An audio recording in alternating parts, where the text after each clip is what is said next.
Bom dia, tarde, noite, madrugada, começo da tarde, começo da noite. E bem-vindos de volta a Moscou. Um dia maravilhoso, Moscou comemorando 877 anos. Nós vamos conversar de assuntos bastante sérios hoje. Vou tentar fazer uma divisão entre o passado recente e o presente. Uma pequena história dos 24 anos desse milênio incandescente. Bom, primeiro de tudo, inscrevam-se no canal. O que vocês ouviram, estão ouvindo e vão ouvir aqui, não vão ouvir e ver em lugar nenhum. A começar por essa maravilha de paisagem de fim de tarde em Moscou.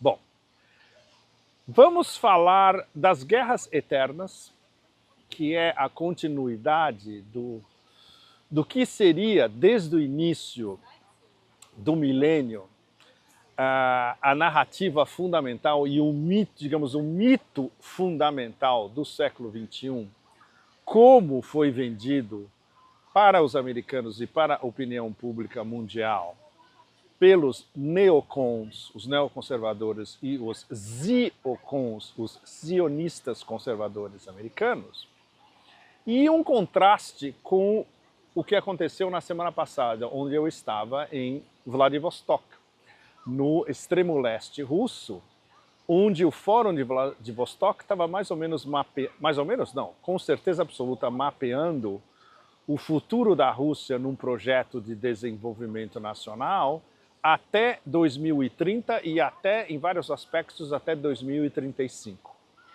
Então é o contraste absolutamente brutal nesses últimos 24 anos entre o que teria sido a guerra do terror durante a administração não Bush, na verdade a administração Cheney, Dick Cheney, o regime Dick Cheney, que estava no poder nos Estados Unidos em 2001, quando aconteceu o 11 de setembro, como isso teria se desdobrado segundo os planos originais dos neocons e dos ciocons, lançando essa guerra do terror, vendida como uma guerra contra o terror, que era, na verdade, que foi, na verdade, e ainda é uma guerra contra o Islã e diversas declinações e variações do Islã. Bom, no início do 2001 a 2004, essa foi a história da minha vida também. Antes do 11 de setembro, eu já estava no Paquistão, nas zonas tribais do Paquistão e no Afeganistão. E aí eu voltei a Peshawar, a Roma islâmica, capital tribal, nas zonas tribais paquistanesas, e um pouco mais de uma semana depois aconteceu o 11 de setembro, com um pré-11 de setembro, no dia 9 de setembro, que foi o assassinato do comandante Massoud, líder nacionalista afegão, que eu tinha entrevistado justamente 2 semanas antes. Então, todo esse compacto do pré-11 de setembro foi algo que eu estava vivendo por dentro e num ritmo absolutamente frenético, e inclusive com indicações de que algo gigantesco estava para acontecer, mas ninguém sabia o que era. Então, para vocês terem uma ideia essa é uma história que eu contei nos meus livros, especialmente no meu livro de 2007, Globalistan. Eu contei muitas vezes no Asia Times, para quem eu escrevi durante 20 anos, baseado em Hong Kong. Basicamente a história de como o meu fotógrafo, Jason Florio, inglês-americano, e eu, fizemos uma viagem absolutamente extraordinária do Paquistão ao Tajiquistão, e daí chegando de helicóptero à lá cavalgada das Valquírias, no Panjir, para finalmente nós conseguirmos entrevistar o comandante Massoud. Ele partiu na manhã da nossa entrevista, foi para o front, porque ele estava tentando reconquistar áreas conquistadas pelos talibãs. Eu voltei a Peshawar e em Peshawar eu soube de que os americanos estavam querendo enviar um comando para capturar Osama Bin Laden em Kandahar, no Afeganistão, e extraí-lo e levá-lo para os Estados Unidos. Para vocês terem uma ideia, isso era 30 de agosto. A nossa matéria no Asia Times foi publicada no dia 30 de agosto. No dia 9, o comandante Massoud foi assassinado. Uma longa história, complicadíssima, mas basicamente dois fotógrafos com credenciais falsas e um passe dado por um dos grandes chefes tribais anti-Massoud, pró-Arábia Saudita, no Afeganistão, que permitiu que eles chegassem para essa falsa entrevista ao Massoud. Isso foi no dia 9. E foi um prenúncio do 11 de setembro. Bom, então esse foi o prenúncio do 11 de setembro, 2 dias ontem, no 9 de setembro. Quando aconteceu o 11 de setembro, que foi de manhã cedo nos Estados Unidos, o que aconteceu às 11 horas da manhã foi ainda mais extraordinário e inexplicável para os americanos e para a opinião pública mundial, porque eles já tinham um culpado sem nem ter examinado a cena do crime. Às 11 horas da manhã do dia 11 de setembro, Osama Bin Laden pela primeira vez foi indiciado oficialmente como o culpado pelos ataques do 11 de setembro. Bom, essa história é uma história como o assassinato de Kennedy em 63, ela jamais será explicada totalmente dentro dos Estados Unidos e para a opinião pública global. O que a gente sabe é que a história, e isso a gente sabe desde 2001, a história oficial é completamente absurda.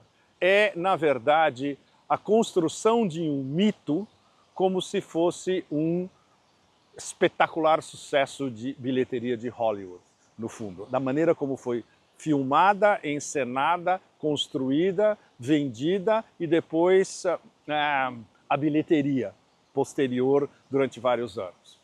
Bom, a pergunta principal de como isso estava se organizando em 2001 é cui bono?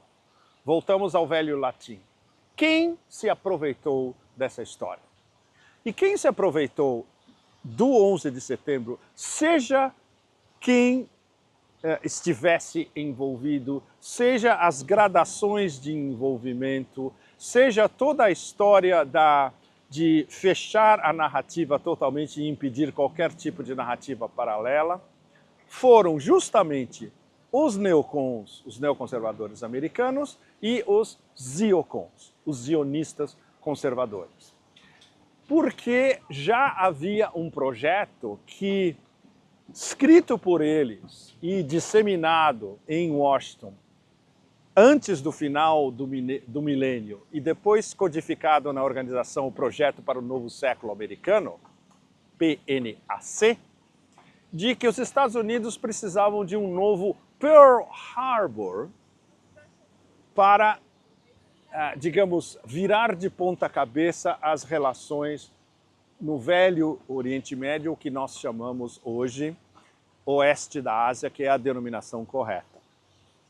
Então, eles conseguiram imediatamente o seu objetivo, e o seu objetivo não tinha nada a ver com o Afeganistão, e não tinha nada a ver com Osama Bin Laden numa caverna no Afeganistão e com 19 árabes com cortadores de papel sequestrando 4 aviões de carreira. Essa é a construção hollywoodiana da história. O que realmente aconteceu é o que eles queriam era reformar, virar de ponta cabeça o Oriente Médio, Oeste da Ásia, em benefício de Israel. Daí a lógica, entre aspas, de lançar uma guerra contra o terror, que na verdade foi uma guerra do terror, coordenada justamente pelo regime Dick Cheney, não era Bush. W, como a gente chama, Bush Jr., era apenas um pequeno fantoche.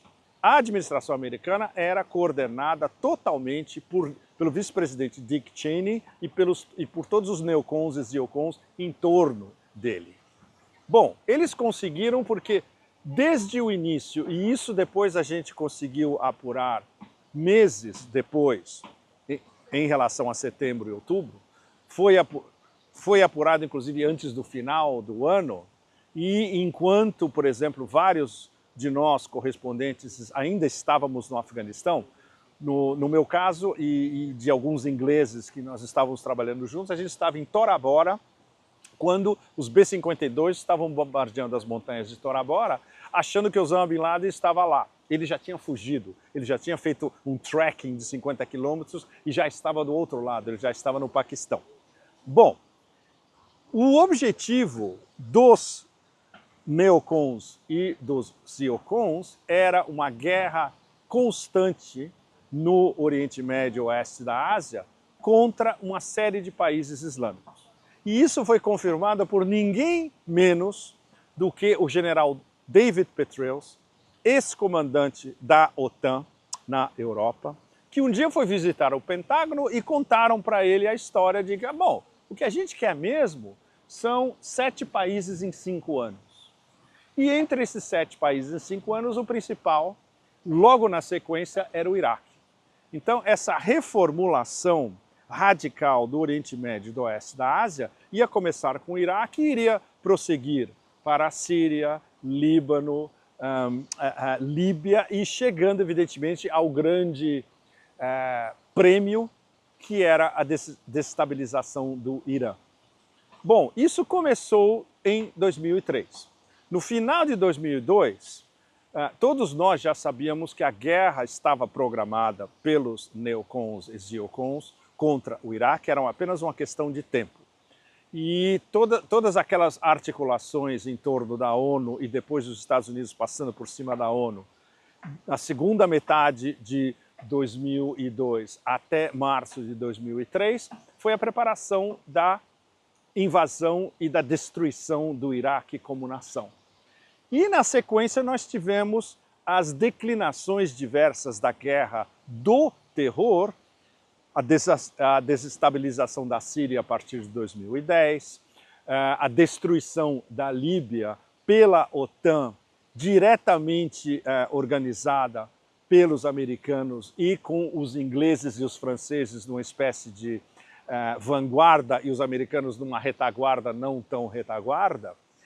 Ou seja, o projeto americano neocon e ziocon do regime Cheney de virar o Oriente Médio e o Oeste da Ásia de cabeça para baixo em benefício de um predomínio de Israel em todo o Oeste da Ásia, estava funcionando, do ponto de vista deles, muito bem. O que aconteceu no meio do caminho? Aí a gente passa para a década seguinte, para a década de 2010. E vamos chegar a 2015.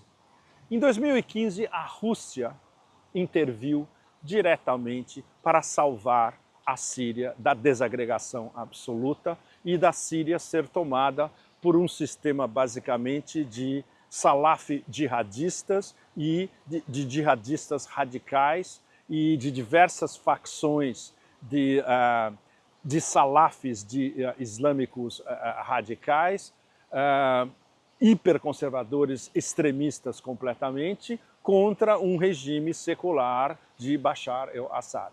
Isso foi o começo da virada nesse nosso século jovem, como diria o Eric Hobsbawm, de como o projeto começou a degringolar. Foi uma vitória, entre aspas, no Iraque, foi uma semi-derrota entre Hezbollah e Israel um pouco depois, foi a destruição da Líbia, que foi, entre aspas, um sucesso dos neocons americanos e da OTAN, mas quando chegou na Síria, a Rússia tinha dois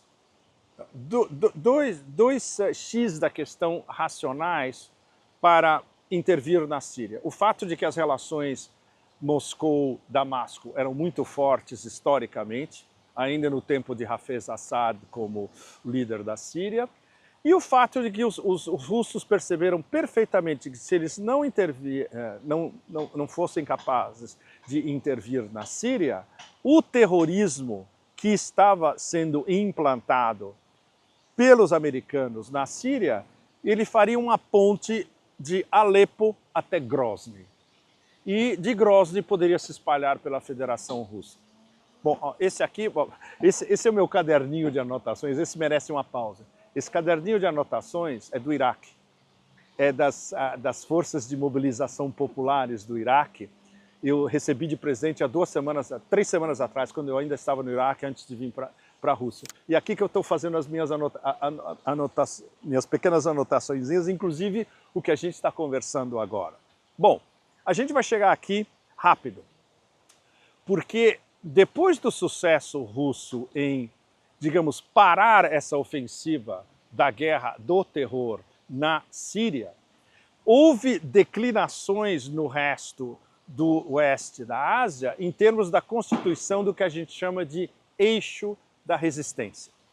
Então a gente pode resumir a história do nosso século, desde o início, como iniciando com uma psicose e uma paranoia total de guerra eterna contra diversas nações do Islã e uma guerra contra o Islã como um todo, mas veio o contragolpe, e o contragolpe foi a formação do eixo da resistência, que hoje é um verdadeiro contrapoder no oeste da Ásia contra esse plano que foi iniciado ainda no final dos anos 90 pelos neoconservadores americanos e pelos ziocons, pelos zionistas conservadores.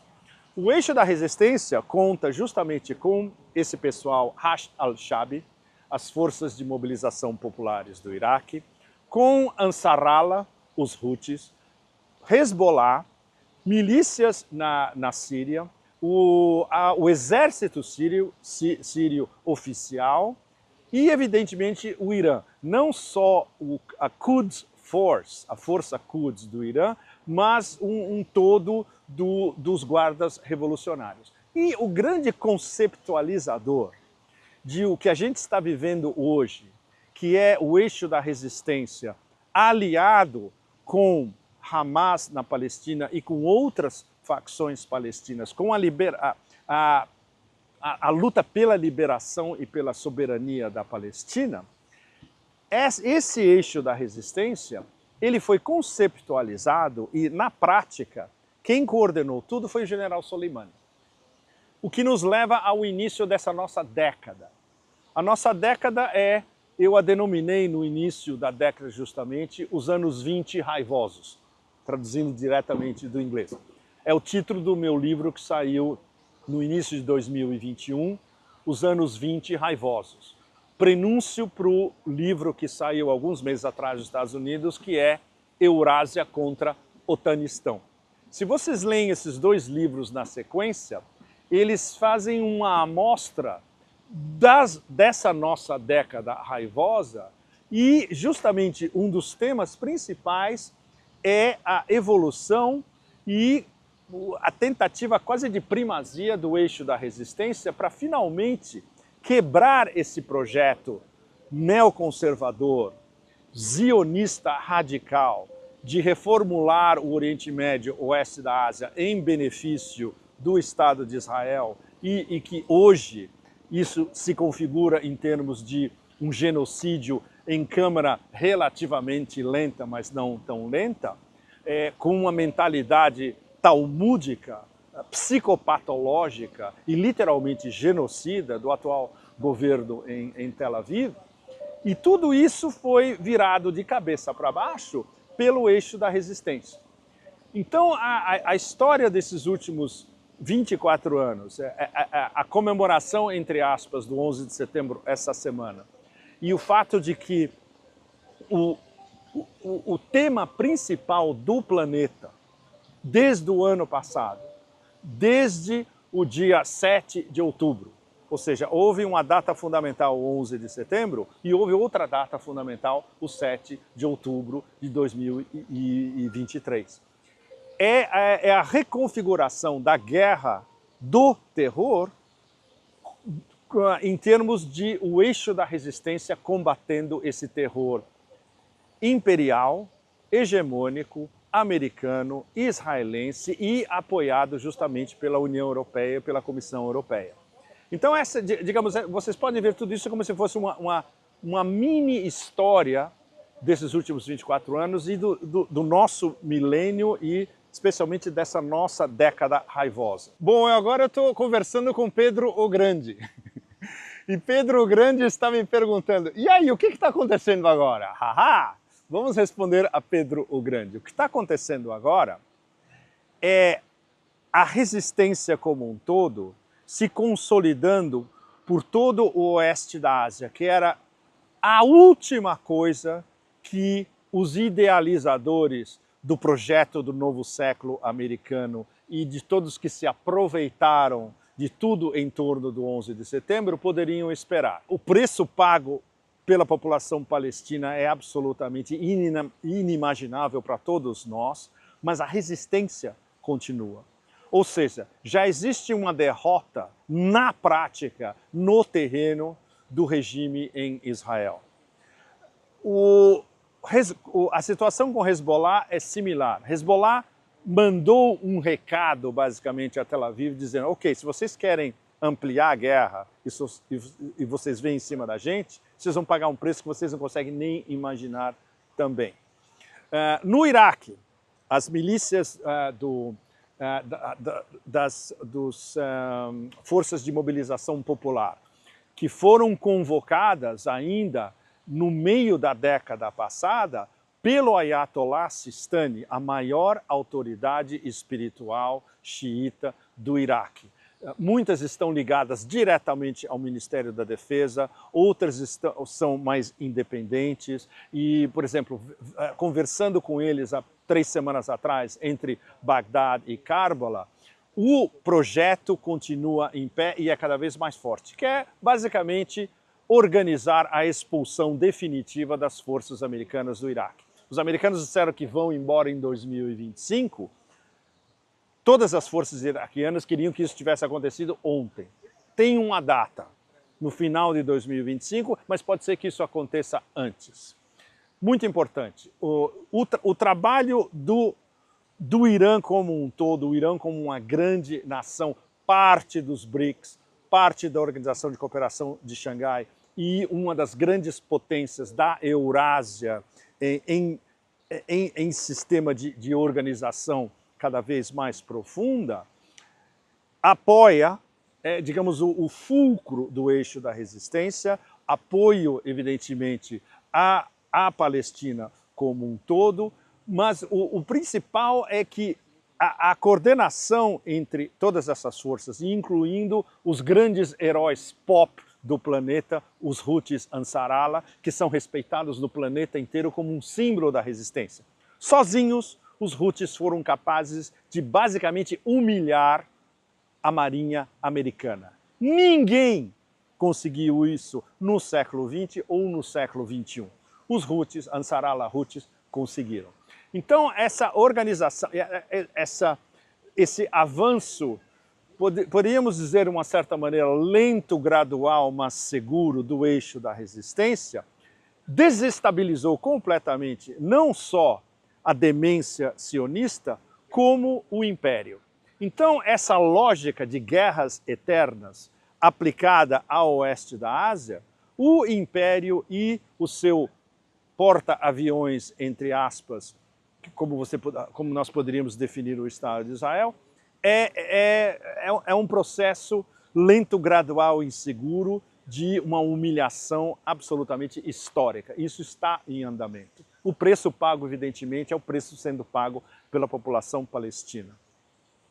Ao mesmo tempo, esse eixo da resistência, ele se replica em outras latitudes também. Exemplo, o eixo da resistência anti-neocolonialismo francês no Sahel, desde o oeste da África, passando pelo Sahel inteiro, chegando ao leste da África também.